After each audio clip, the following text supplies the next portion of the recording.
There's definitely a place for renting. Whatnot's going to be just like eBay, Amazon, TikTok Shop, where you're not getting the customer email. You're getting their address, but you don't own them. It's a no-brainer. Owning's better, but there's absolutely a place for renting. Almost Pride, sustainable company, yes or no? Of course we are. Okay, and being a sustainable company, by offering monthly subscriptions, you offer convenience to your customers. But you can't use convenience to offer sustainability. It doesn't exist. Being a convenient to somebody becomes, in a sense, a commodity. So you are providing sustainable products with convenience attached to it. So with sustainability, you can do both. With convenience, you can't. Our customers are doing this already on their own, and that's just a part of their natural organic posting habit. So they're becoming a free affiliate influencer, and within 10 years, it's going to be a tough space to compete with because that's the natural evolution of consumers on social media.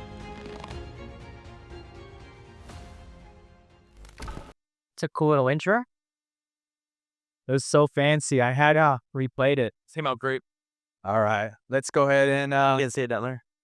whoops, coming back. All right, we're here today, and I'm going to introduce everyone, make sure we go over everything, but we are doing a little podcast here today, a live podcast here today with the ASOM Podcast. And for those who do not know what ASOM Podcast is, it is a podcast about perspective. A for agency, S for SaaS, O for operator, M for marketer. That's what we stand for. And what we're going to do here today is I'm going to bring everyone around. But before we start, I want to start by introducing everybody on stage here. I'll kind of go around the room here. So in the middle over there with the hat backwards is John Roman. He's the Android-loving survival king. What's up, John? He's the CEO of BattleBox. You guys saw him yesterday. Say hello. Hey, saw most of you all yesterday, live shopping. Excited to be here. Yeah, It was very pretty cool. decent. Pretty decent. And then all the way on the right over there, Thank you. with the hair, with the bald head over there, is the Prince of Bosnia and the mayor of Chicago. He thinks Chicago's #1. Anyone think Chicago's the best city in the world? You got a fans. Those are your fans. There you go, buddy. You got it. But this is Amir Grosnich. We welcome him. He's the CEO of Perella. Hi, guys. First of all, I just want to thank everybody for being here. You guys are what make this amazing, and choosing to spend 2 days with us and a few minutes with us on the stage. Super cool. So thank you all for coming out and having some fun with us. Awesome. And last but not least over here, we've got a self-proclaimed funniest dude on LinkedIn. He's the meat guy. He runs an amazing raw food pet company that everyone should buy their food in. So that's my plug there for Adam here if he's listening to me, in case he gives me a discount. So with that being said, Brian McDonald. Yeah, hey everyone, I'm not going to waste your time like Amir did, so let's get started.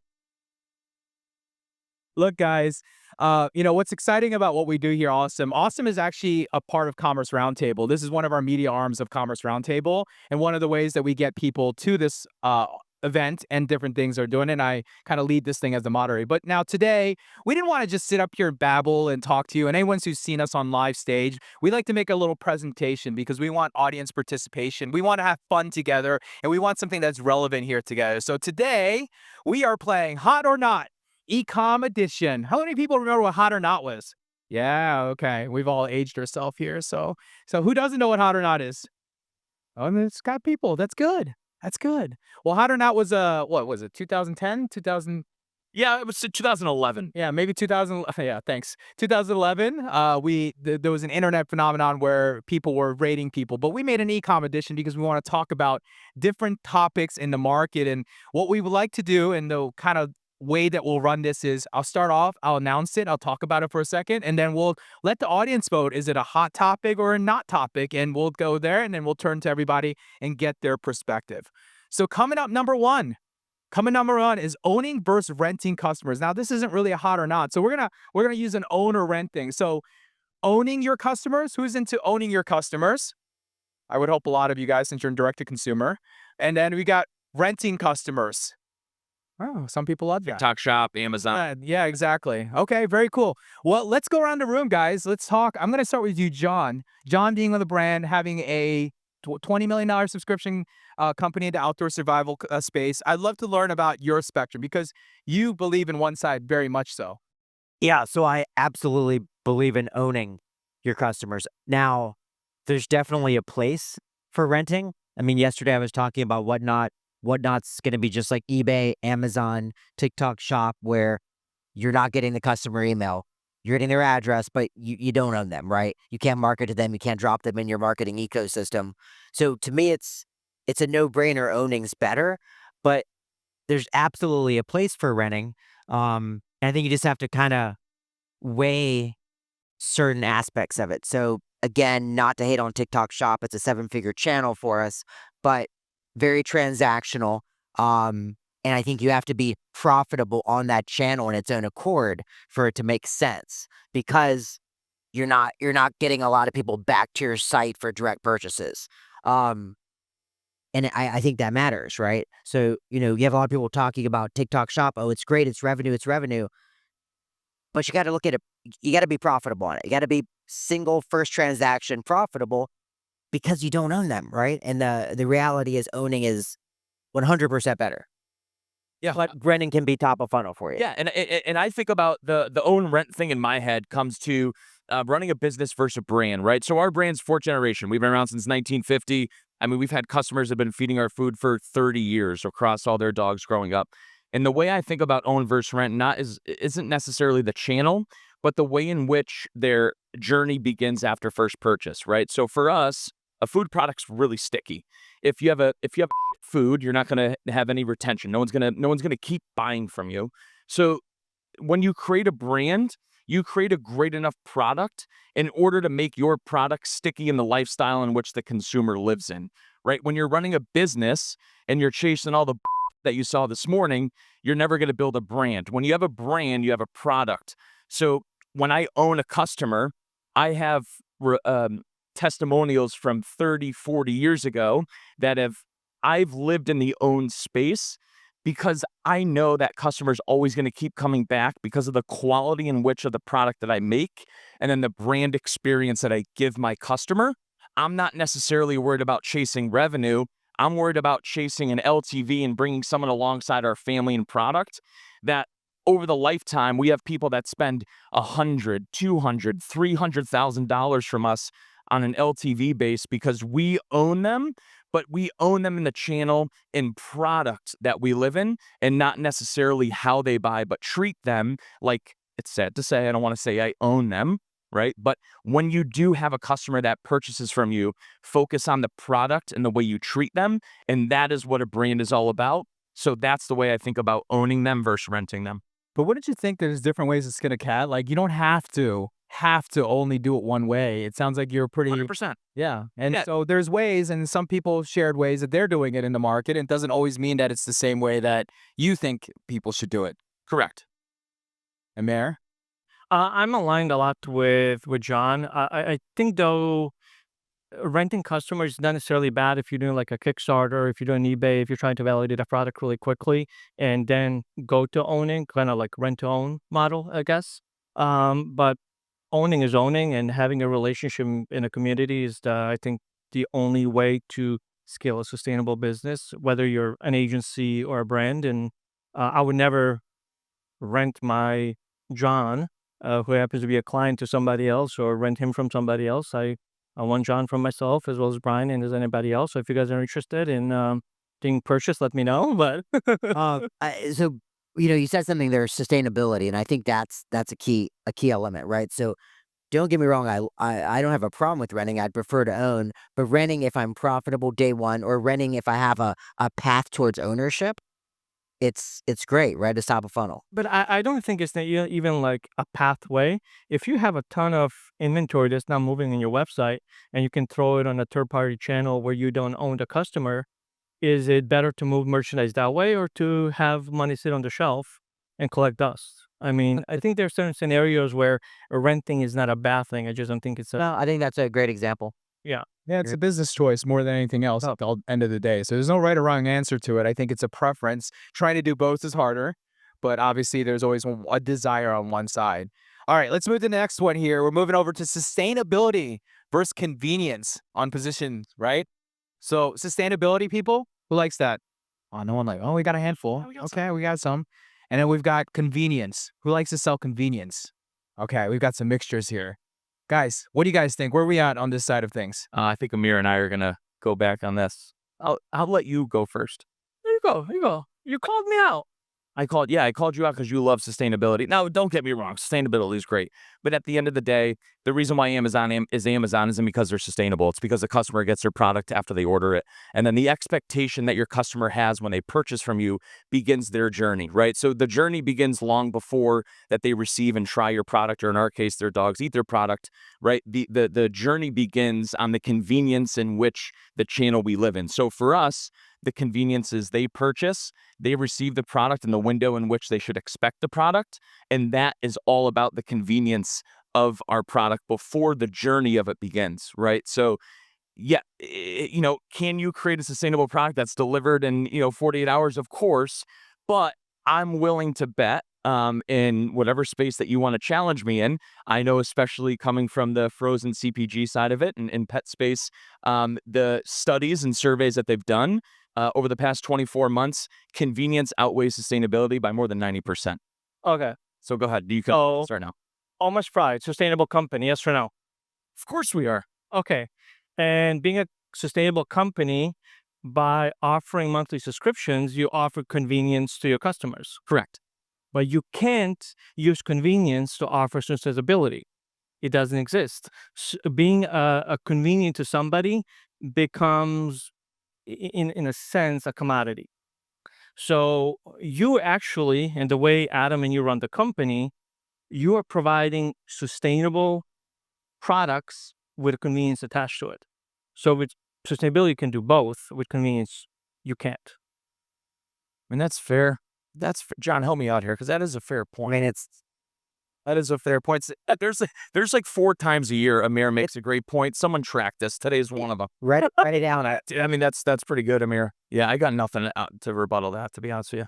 All right, so I'm going to take the L on that. Yeah, I'll take the L. Okay, we're taking the L. Look, this is a rare moment when Brian takes an L here Great job, today. Amir. That was a good job. We're gonna jump over to the next one here. We're gonna talk about the future of influencers versus affiliates. That being creators versus affiliates. So ultimately, John, let's start with you, man. You use a lot of on both sides. You've got your YouTube channel, you've got a creator in-house already and a face and a brand already, but you guys are also tapping into affiliates at the same time for a reason, because it helps you spread it out, right? What are your thoughts here around the future of influencers versus affiliates? Yeah, so I think it's changing a lot, and it's changing very, very quickly. It's not the same landscape it was 12 months ago, and it'll be a different landscape as it continues to inches towards what it is in the next 12 months. The days of paying influencers simply for the content at the levels and the rates that they're at is not sustainable, and it won't continue. Now with TikTok Shop, one of the things they've done really well is they put a lot of opportunity in the hands of creators and influencers to dictate how much they want to make, right? No cap, no salary cap. Make as many videos.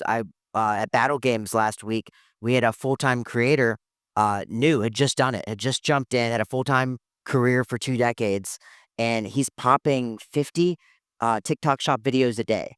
Pure numbers game, but he's making ridiculous amount of money because he gets paid commission on the actual sales. And I think TikTok Shop's done a great job of that, empowering these creators and influencers.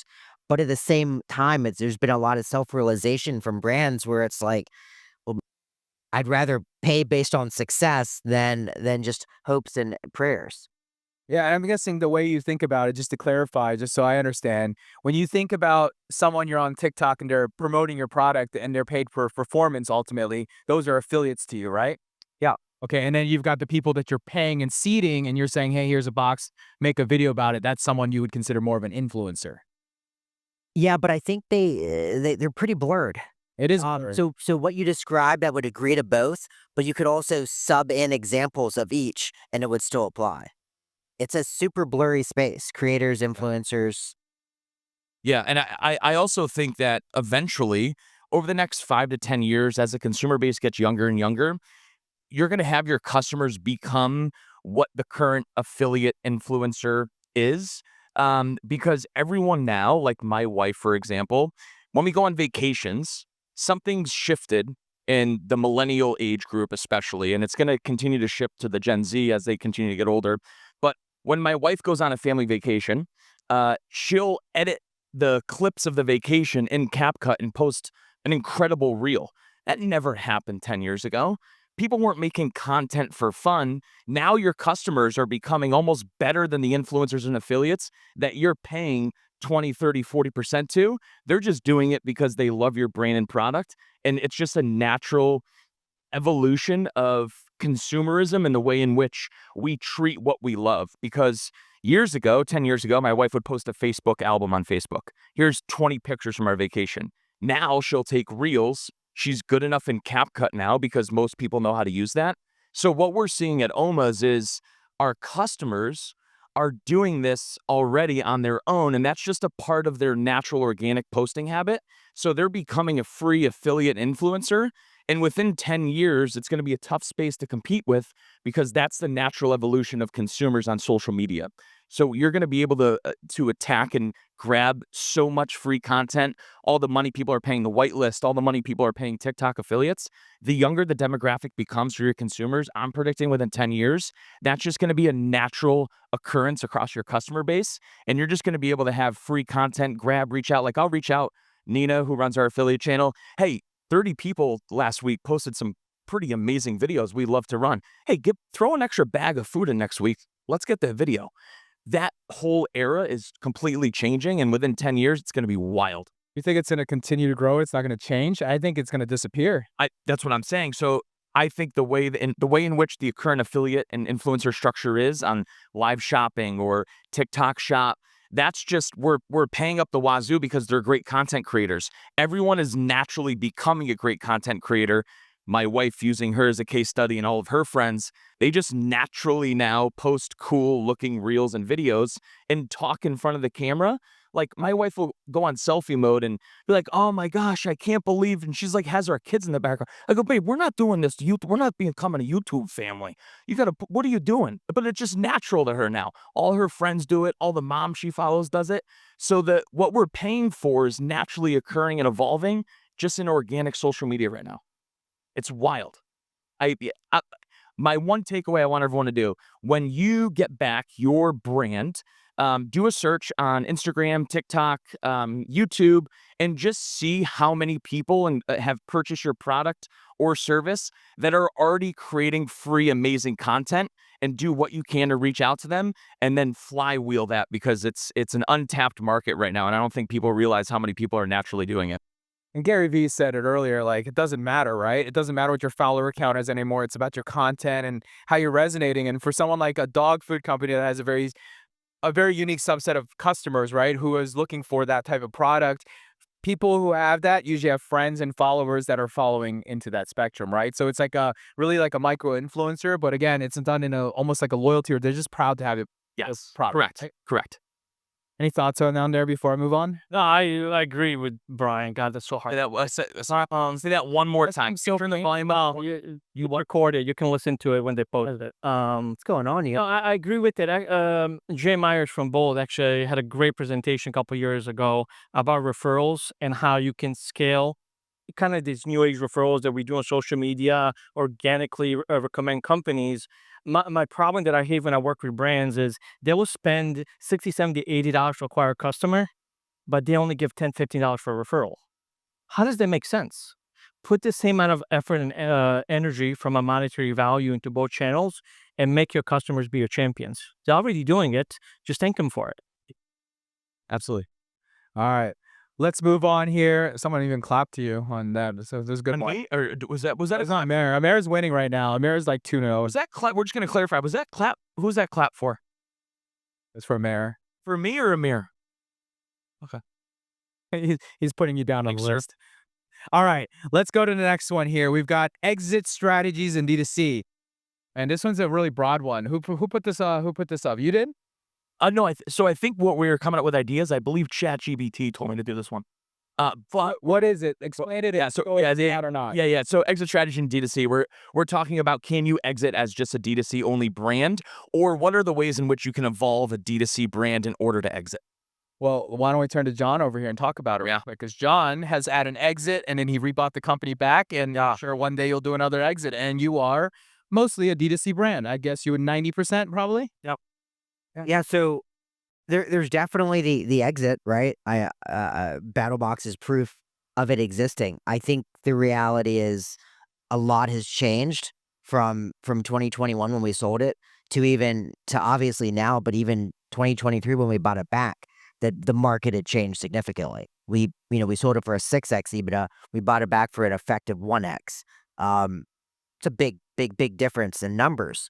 The reality is that there's always going to be the poppies of the world. There's always going to be the, Curtis, like what you guys are building, right? You have that ability to get to that next level where you can get that huge billion-dollar valuation. And for those brands, you absolutely can do it, right?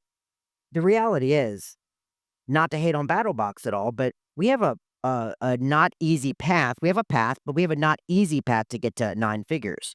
And then 10 is very, very, very, very difficult. If you can't get to that $1 billion though, the valuations are going to be based on EBITDA. To oversimplify it, how profitable are you? Yeah. Profit matters. And the earlier speech on the 0.11 return on ad spend, if you can get to that scale, like he is, right? Like he's creating a monster juggernaut brand. And if you can get to that point, then yeah, it's great. But for the 99% of the rest of us, myself included in this audience, like profitability matters. And if you want any kind of nice exit, it's going to be a multiplier off EBITDA, and it's going to be based on how profitable you are, more than likely in your trailing 12 months. Yeah, I'll piggyback on that too. So I would say like the past 12, really like 16 months, Adam and I, we always like joke around social media becoming like back to like blue collar hard hat. So like when he came out here, I'm like, just stay in my room, right? And that's sort of like the energy we bring where, yeah, we're lean, we're a family business, but ultimately EBITDA is what should keep you up at night. Unit economics should wake you up in the morning. Like we spent an hour this morning, we have 3 corrugated, shipping sizes, our boxes, right?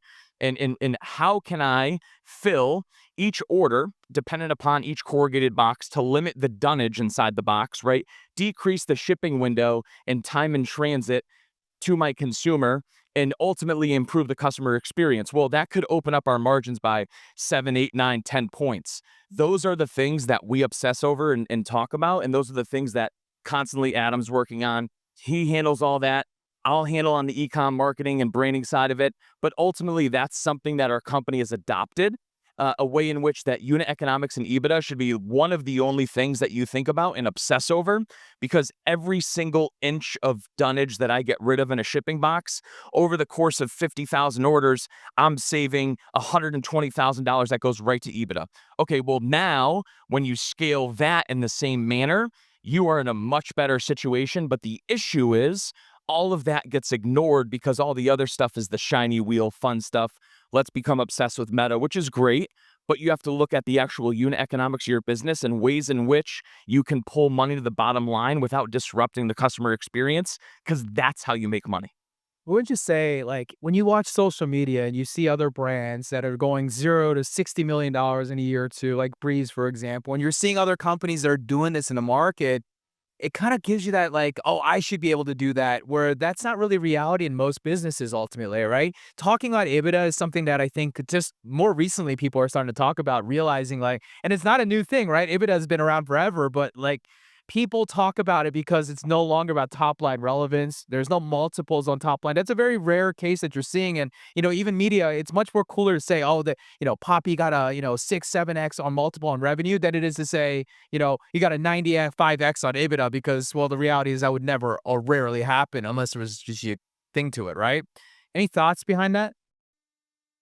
For me, like listening to a lot of people, I actually follow Curtis on LinkedIn and the story, and a lot of entrepreneurs here. I think the biggest mistake when we look outward or even listen to a lot of people on stage is we look at a company as one stage, 0 to 100 million. There's so many stages, iterations in a company that you have to adopt. Sure, can somebody like Breeze or somebody hit a home run and be one of a million to exit? Who was it? Poppy that exit recently? Yep. Sure. Realistically speaking, cash flow is a big problem. How are you going to sustain and buy inventory? Are you going to borrow money against it? Are you going to raise money? Um, I was told when I was younger, the faster you grow, the faster and harder you fall.